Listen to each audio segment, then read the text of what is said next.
नमस्कार दर्शक बंधु मु लिप्सा आपण मानक स्वागत करुच्ची मो चैनल एलबी क्रिएशन ओडिया रे। आज आपण मानक पई नहीं आसीची एक सुंदर कहानी। कहानीटीर नाम है आत्मविश्वास। ताले चलंतु सुनिबा ए सुंदर कहानीटी को। जड़े राजा थिले, से बहुत बड़ वीर एवं साहसी थिले। से अनेक थर युद्धरे जीति थिले। थरे राजा युद्धरे हारी गले।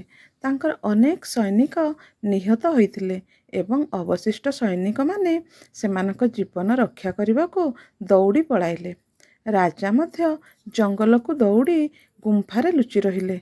से निराश और दुखित थिले। राजा गुंफारे थिबा समय रे हठात तांकर आखि पड़िला गोटे बुढ़ियाणी उपरे।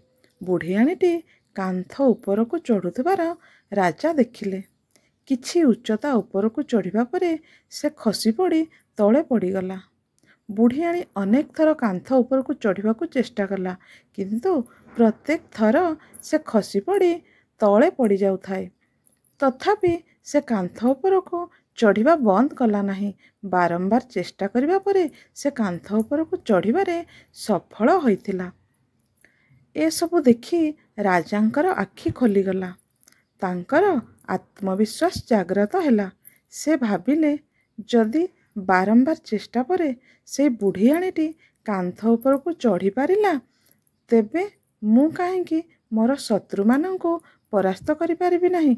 राजा आत्मविश्वासर सहित पुनर्बार युद्ध कले एवं शेषरे विजय लाभ कले।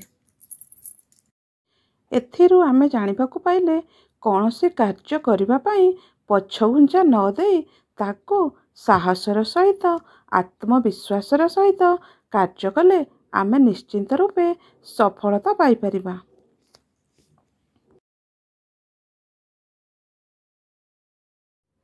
दर्शक बंधु, कहानीटी किपरि लागिला कमेंट करी जणाइबे।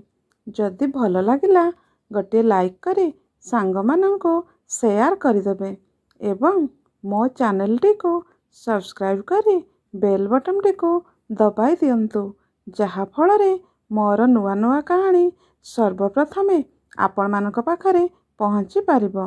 आज पई एइठी रहिली, पुणी देखा हबो आउ गोटे नुआ कहानी सहित।